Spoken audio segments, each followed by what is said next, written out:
Buenas tardes. Hoy vamos a hablar sobre lo que es el derecho como ciencia de Mabel García. Este es el segundo video que hago en mi canal y el primero que voy a hablar sobre jurisprudencia, derecho, etcétera. Bien, el carácter problemático de la ciencia del derecho, tanto el estudio del derecho como objeto del derecho, así como el estudio de objeto ciencia, no pueden ser individualizados, siempre irán a la par. La propia definición del objeto de la ciencia no logra consenso. El término de derecho es ambiguo, dependerá del contexto en el que se esté usando el mismo. Es decir, hay derechos para uno y derechos para otros, o los mismos derechos para unos y para otros, que eso sí está en las leyes del mundo, pero depende del caso, puede ser que una persona pierda sus derechos. La expresión derecho es vaga, pues todas las propiedades no son para todos. La expresión derecho tiene carga emotiva. No hay censo sobre qué es el derecho, cuál es el contenido del derecho y cuál es el ser del derecho.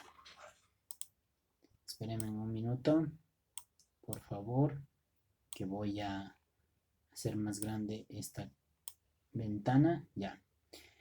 En base a las corrientes de la filosofía jurídica, la definición del derecho puede ser ius naturista, ius formalista, ius realista.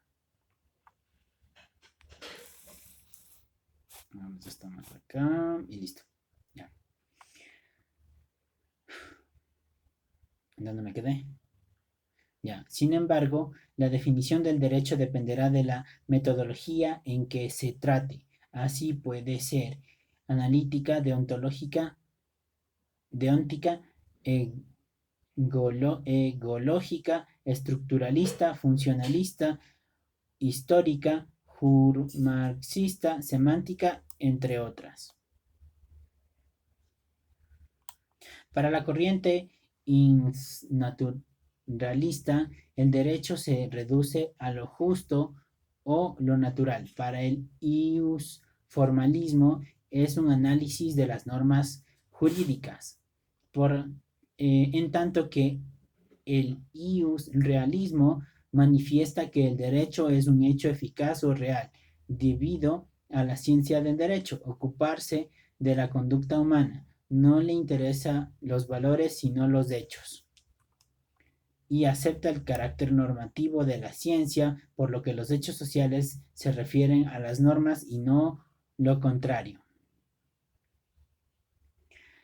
La teoría tridimensional del derecho se presenta como un propósito conciliador porque mantiene de manera irrelacionada tres dimensiones: valor, norma y derecho. Las expresiones ciencia del derecho o ciencia jurídica o jurisprudencia se las toma con sinónimos, pero se los emplea en tres sentidos. En el más amplio abarca todas las disciplinas jurídicas, incluida la filosofía del derecho, en un sentido semi-restringido. Comprende todas las ciencias jurídicas menos la filosofía del derecho.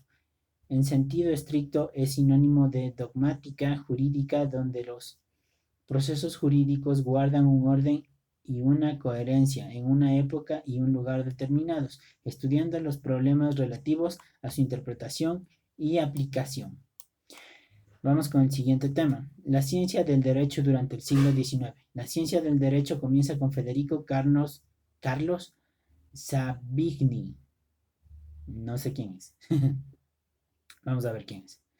Su contribución se relaciona con las fuentes, la interpretación y los institutos jurídicos.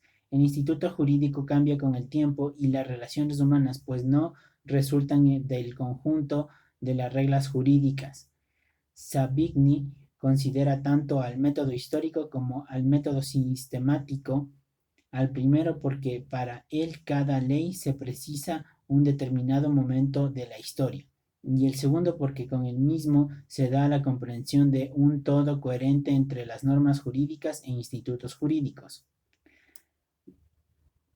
Para Savigny, todas las instituciones jurídicas están ligadas a un sistema pudiendo entenderlas solo desde el sistema mismo. Más tarde, Jorge Federico Puch- Puchta, Puchta, Puchta, Jorge Federico Puchta da origen a la jurisprudencia de conceptos a través del método del pensamiento formal conceptual. Para Puchta, llamamos Puchta, para Puchta, qué apellido tan raro, nunca lo he escuchado. Toda norma jurídica particular forma del derecho de un pueblo. Existen conexiones entre ellas y formando un conocimiento sistemático hacia arriba y hacia abajo. Vamos con el siguiente tema, la ciencia del derecho como influencia positivista. El positivismo restringe a la ciencia del derecho de toda forma de valores y los restringe a los hechos y a la legalidad, es decir, a lo que se puede observar. Rudolf von Ehring, en su obra El espíritu del derecho romano, culmina la jurisprudencia formal de conceptos a través de un proceso inductivo. Para Ehring, la combinación de elementos diferentes forma nuevos conceptos y nuevas formas y normas jurídicas. Los conceptos son productivos, pues generan otros nuevos. Ehring dice que toda surge por un fin que actúa tanto a nivel individual como colectivo, como aspiración, y por tanto su origen y su estar son la sociedad. El derecho de la norma colectiva estatal al servicio de un fin social. Hans Kelsen, a través de su obra Teoría pura del derecho, afirma que la ciencia del derecho no tiene que ver con la conducta efectiva o psíquica de los hombres, sino que con más normas jurídicas. Para Kelsen, el derecho no tiene que ver con el que puede ser, en donde la ciencia del derecho tiene por objetivo el aspecto normativo del derecho, por lo cual no impone normas, sino que describe un objeto normativo. Eso. Lo siento, estoy con música también. Derecho normativo. El punto de partida de Kelsen es la distinción entre juicios del ser y juicios del deber ser. Para Kelsen, el derecho no es una ciencia de hechos como lo es la psicología, sino que es una ciencia de normas. Kelsen opina que la ciencia del derecho debe ser depurada de otras ciencias que, si bien pueden servir como auxiliares, no son derecho y por tanto se alejarían del verdadero objetivo del derecho, como son las normas. Siguiente tema, Escuela de Libre Investigación de Ciencia en lo Científico. El responsable de la libre investigación científica de los derechos se llama Francisco Geni. Para Geni, la libre investigación científica asoma cuando el jurista no puede resolver casos en que no están previstos en la ley. Por tanto, debe buscar otras formas de alcanzar los elementos objetivos del derecho. Geni opina que las respuestas no están en la ley, se encuentra en la naturaleza de las cosas, o bien las relaciones de la vida social. Así, Geni libera a la ciencia jurídica a estar limitada al código y da oportunidad al jurista a interpretar. Siguiente tema. La ciencia del derecho en primera mitad del siglo XX. Rudolf Stammel introduce en alemán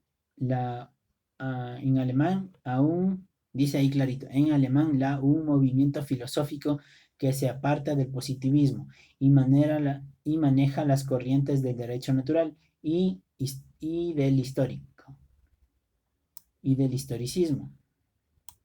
Para Stammel, las ideas jurídicas aparecen la conducta ya ordenadas y formadas, que si bien no están condicionadas por sí solas, lo hacen a través del concepto del derecho en sí. Considera al derecho como ciencia de fines y no de causa y efecto. El concepto de derecho es el de un determinado modo de establecer fines.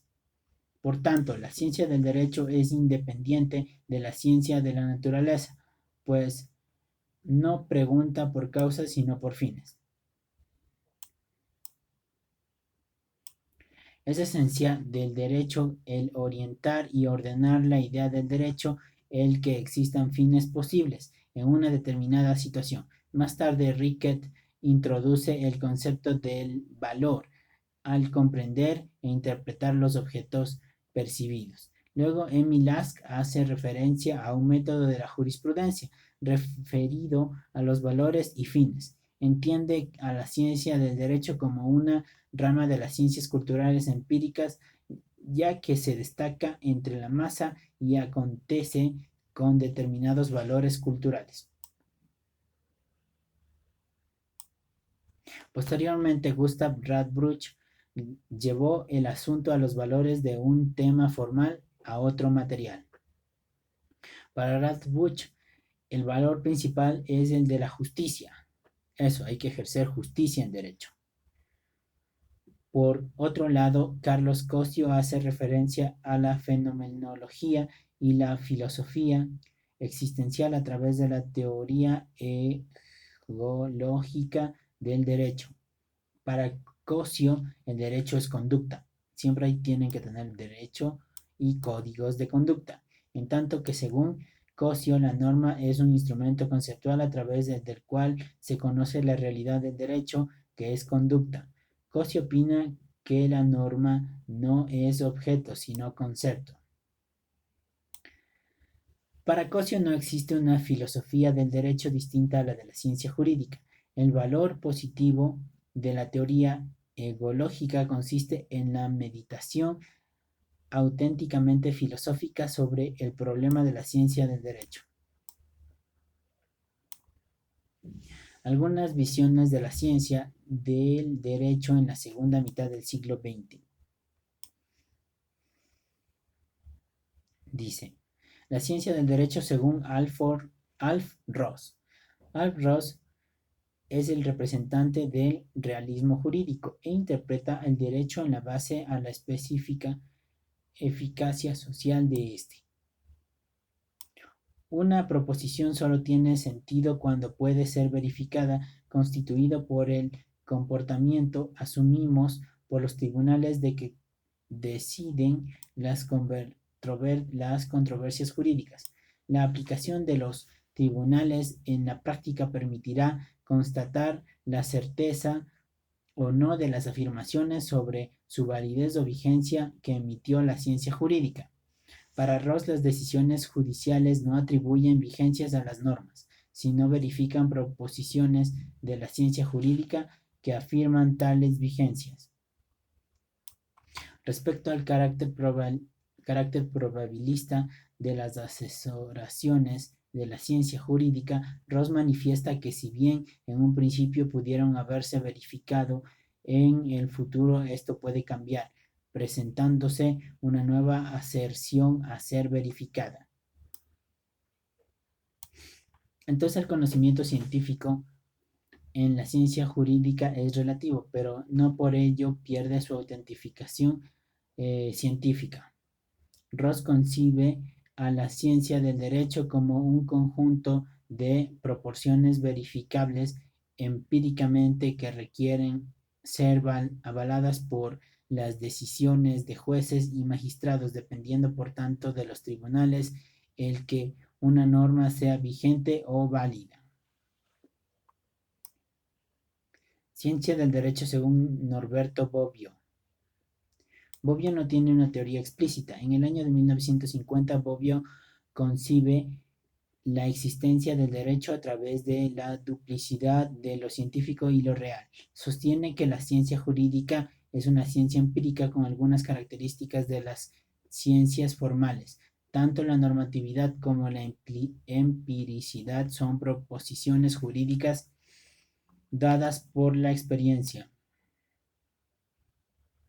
Bobbio señala que la ciencia del derecho que la conforma la interpretación y la sistematización de los preceptos del legislador se encuentran inmersos en la sociedad y en la historia. El discurso legislativo debe ser cambiado por un discurso riguroso que dé paso a una verdadera sistematización para convertirse en una investigación científica con el fin de considerar al derecho como ciencia. Es decir, el derecho sí es una ciencia. Siguiente tema, la visión de la ciencia del derecho en Carlos Alchourrón y Eugenio Bulligin. Suena bullying. Alchourrón y Bulligin opinan que la ciencia jurídica desarrolla dos tareas. Uno, la tarea empírica de determinar que los anuncios contribuyen a la base del orden jurídico. Dos, las operaciones lógicas de sistematización del derecho.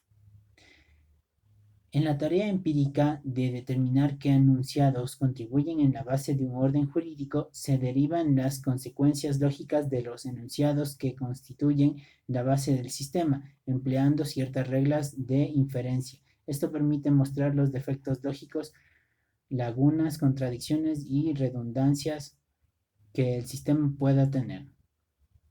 Las operaciones lógicas de sistematización del derecho se trata de reemplazar, la base original del sistema por una más económica, pero equivalente a ella, o sea, que por un conjunto más reducido de principios que sean los más generales que sea posible, siempre que tengan las mismas consecuencias lógicas que las normas que reemplazan. Los autores no conciben que la ciencia del derecho no como ciencia empírica ni tampoco como formal. Es decir, es una ciencia a secas que todavía está en evolución, pero el derecho sí es una ciencia.